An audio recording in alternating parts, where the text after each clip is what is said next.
What's up, everybody? Suicide nothing on Kania. And my last few videos, guys, I've been showing you neighborhoods around Phnom Penh. I showed you where the wealthy live here in BKK1. I showed you where some of the Chinese live in Tonle Passat. And now I'm going to show you where the French live here in Phnom Penh. Now, unlike the Chinese, where they decide to kind of coexist with Cambodia and kind of live in the same apartments and buildings and stuff like that, the French, they said, no, we're going to rebuild our own neighborhood, and we're going to create a replica, a miniature of the Elyse. And so that's where I'm at right now, guys. I'm here in Cambodia's Elyse. Right in front of me is the Arc of Triumph, or at least a replica.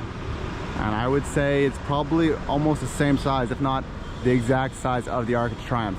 Obviously, it's a little bit different. They've made this into a building where you can actually go inside. And there's probably like some office spaces. It looks like there's a bank there. But let's go explore, guys. The French's neighborhood here in Cambodia. I haven't had breakfast yet, so I got a baguette. So let's go tour these buildings, which you can rent, you can buy. Believe it or not, you can actually you can live in these buildings if you want. So maybe let's go start over here first. Let's see if we can find some friendly French people, and then ask them how it's like living in a replica of Elyse, guys. Look at this. These brand new buildings, just imagine, you know, here in Phnom Penh, you want to go to the Tutampong market in the morning, but instead of leaving and coming out and seeing maybe like what would be normally a Cambodian neighborhood with some markets and some street vendors, here you come out in the beautiful Elyse. And they even have names on it, the Promenade des Elyse, number B3022. So a lot of these aren't finished yet, which is surprising because I thought they would have been finished by now. Because they've been building, I think they started construction, I would say, in 2014, 2015, was this Shenzhou Chinese Training School. So it looks like maybe the French also are letting other people move in, not just the French. But don't worry, there'll definitely be plenty of French schools as we continue to walk down Elyse. But yeah, I think it was finished in it started in 2014, 2013, maybe even 2015. It was very quick. And then in 2017, it was when they were kind of finishing up the Arc of Triumph, which, let's see if we can get inside in a second. Let's just walk this area first. Need to finish my baguette. You know, I really need to I need to find a cafe, guys, where I can enjoy a nice espresso. Maybe smoke a cigarette and have a baguette like the French, you know? Because why not?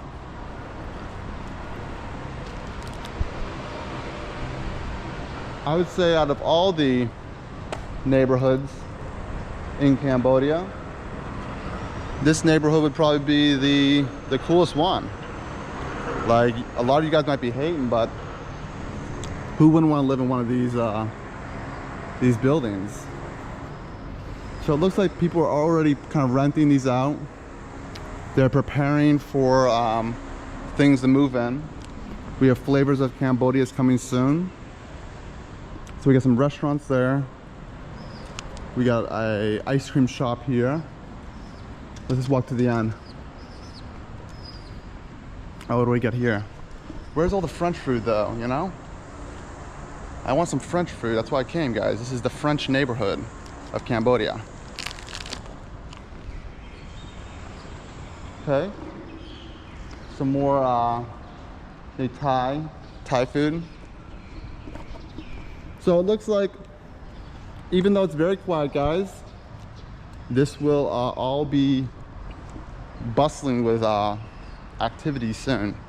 Now, on the weekends, there's a night market, which if you go through here, I'll show you, and maybe that's what we can do. But On the weekends it's a night market, so at least there's some activity. Obviously right now, there's literally no one in here, except for a couple cleaners. Very clean though. What's this? Concept store. Very clean though. And let's go see what's over here. I'll show you the riverside. So what I could do, guys, is I could actually tour one of these places. Let's see what's going on over here.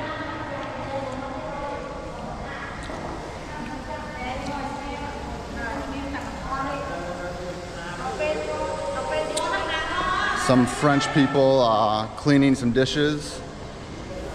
You know, only the French live here. And then you have this side right here, the beautiful riverside. Wow, this is really nice actually. Very relaxing too. I would say got the condo right there. Wow, I didn't notice this. Look, they have someone's like French villa right over there. And parked beside it is all their ships. Interesting. I wonder if anyone's under here. Probably not. It's very relaxing though, guys. I must say, like, who wouldn't want to live in a place like this? And the size, I mean, it's built, it's crazy. You know, you kind of forget that you're even in Cambodia for a second, because the size is like, even though I've never been to Paris, I'm guessing it's probably the exact same size. And if anything, this is nicer than Paris because this is brand new. Who the fuck wants to go to Paris when you can have your own brand new flat on the new Elyse here in Phnom Penh? So let's walk here a little bit, guys, and let's go film the other side. Let's go find a cafe. There must be a cafe somewhere. It has to be. Woo-wee though, look at this, beautiful, beautiful riverside. Now, before people start giving hate to the Cambodian community for building something like this and saying, man, why do you have to copy? Why don't you just build your own style stuff? Let it be known that the Cambodians, or sorry, the French, they actually were the first to replicate Cambodian architecture and build Cambodian architecture in Paris. And I'll tell you about that story in a second. A lot of you probably already know what it is. It was an exhibition that was very big back in the day. It would be, it was all over the world. There was world fairs, but this one was a kind of like its own style of world fair. It was called the International Colonialism Exhibition. And there they built the replica of Angkor Wat.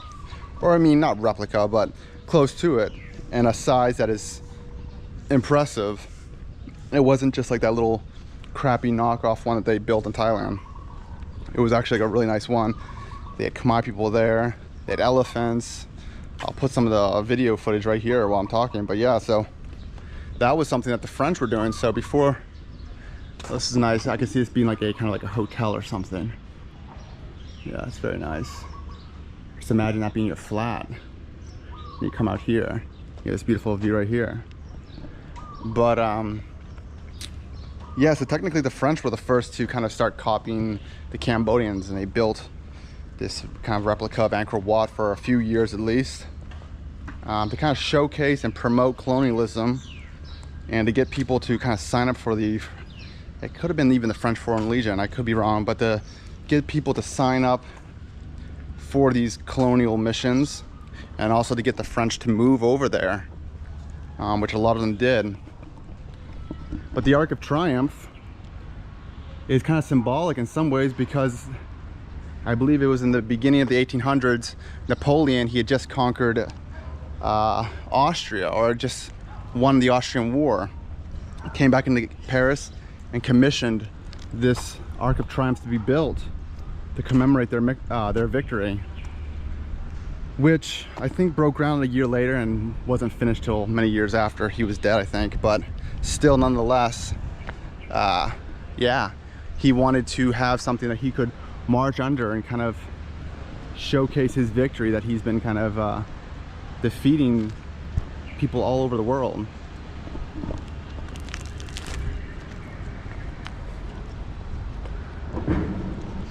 The river view is nice, guys, but I think the alleyway is even nicer.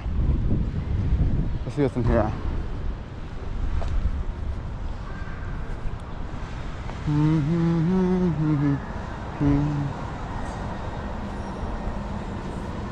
Look at this place, like apartments. So today, bong, anh ấy lại cái, này cái thôi cái lại nè. Oh, like office. Okay. So like offices here. So technically, you could open up a business, and you could have an office in the Arc of Triumph. Maybe Cambo Vlogs, my future YouTube headquarters, can be in the Arc of Triumph. Now let's try to go get, okay, there, boom. I see some cafes now. Beautiful. We went the wrong way, guys. If you're still sticking with me, thank you so much. If you like my videos, guys, and you like these kind of neighborhood tours, I do have a Ko-fi link, so you could always buy me a coffee. I see two cafes here, but I don't think we're gonna go do that. I think we'll just go to the coffees here. More French style, to kind of sit outside in the alleyways. Oh, but they do have seats here. No, I think I'll sit over here. We'll see. There we go. This looks more like Paris, where we have like the cafes and we can eat our baguette and we can enjoy a nice leisure down Champs-Elyse, right? Yeah, you have the numbers again. Promenade des Champs-Elyse, number B2, 02021. I must say, guys, I'm very impressed, you know? Now, which coffee stand should we go to? We have Bronnet. I want to sit somewhere where it's kind of like maybe a nice scenery. Let's see. Yeah, let's go here to the Bronnet Cafe and kind of hang out in Champs-Elyse. So today, bong vô ice latteមួយអត់ស្ករដើរឃើញបរទេសបារាំងដើរលេងនៅនេះច្រើនឃើញបរទេសបារាំងដើរលេងនៅផ្លូវនេះច្រើនប្រទេសបារាំងបងគាត់ថាអ្នកជួលកន្លែងហ្នឹងគឺជាសម្បូរបារាំងឬជនជាតិផ្សេង Okay. So it's a little mix of everybody, guys. You have the Chinese, the Khmer, and maybe some French. But what a nice sight to be, guys. Drinking our coffee. I'll sit right over here. I need pay ABA ban bong. You pay for my coffee, and we'll sit over there. There we go, guys. Get my coffee. And now all we have to do is hang out and wait for the local French people that are gonna come out of their houses. They probably sleep late, that's probably why. I got here a little bit early. Now, from what I've seen online, I think you can rent these places, at least like some of these units, for maybe like 1,000 or a little bit more. Now, as more people start to move in, the demand will get a little bit higher probably, and then they might go up for that. But you tell me, guys, would you? Right there, house for rent. And when they rent the house, it's probably not just this one, it's probably the whole, I'm guessing it's like the whole like strip right here. So you're getting like 5, 6 floors. All right, let's try the French coffee here, guys, in Champs-Elyse.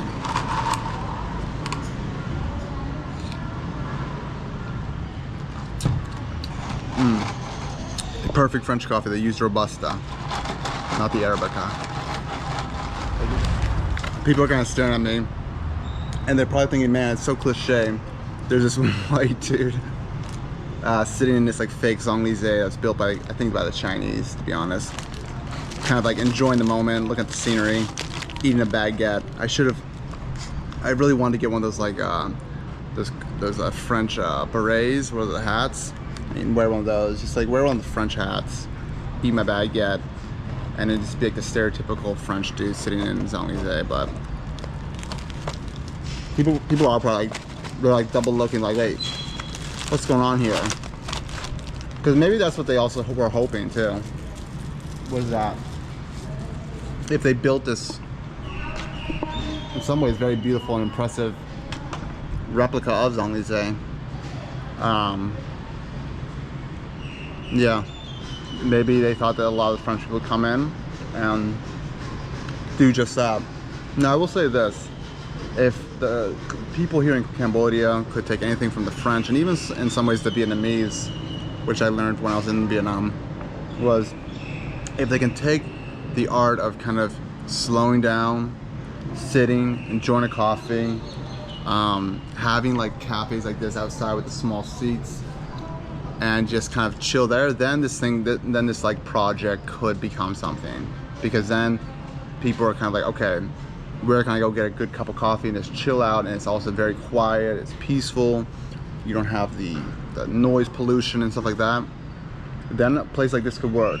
But if they open up something like this and then they turn it into office spaces and, you know, maybe like some real estate places, or, you know, pyramid scheme businesses or something like that, where it just doesn't fit with the environment, then it's not going to work, and most of the times it'll stay, these places will stay empty.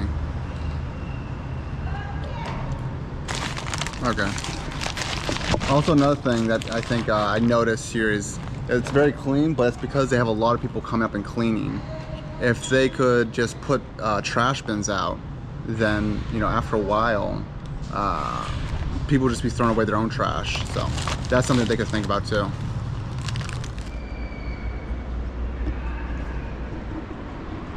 So I guess ironically though, when you have like buildings from the you know, from the 20s, 30s, 40s that the French built here in Cambodia, a lot of them were built in Kampot, where I grew up, Battambang, and Bokor, as I've been up a couple times, Phnom Penh, Siem Reap. You know, you had these French colonial buildings, which were beautiful, but they were kind of like there to kind of build for their own homes, their personal homes, maybe their offices, and that was that. It was nothing for the community itself. And ironically, it took 100 years later for, you know, actually the people like the Chinese or even some of the Cambodian investors to come here and build a whole replica of French architecture that, you know, sure, maybe the price doesn't meet with the, you know, everyday average person's salary, but it's still kind of placed here and available for people to live in, rent, work in.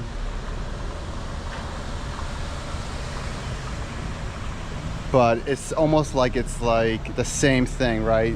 Where you had maybe a group of people that came into the country with ulterior motives, maybe were better off financially, and very influential for Cambodia as a whole, whether it was the government or the people, and then kind of came in and built up their places.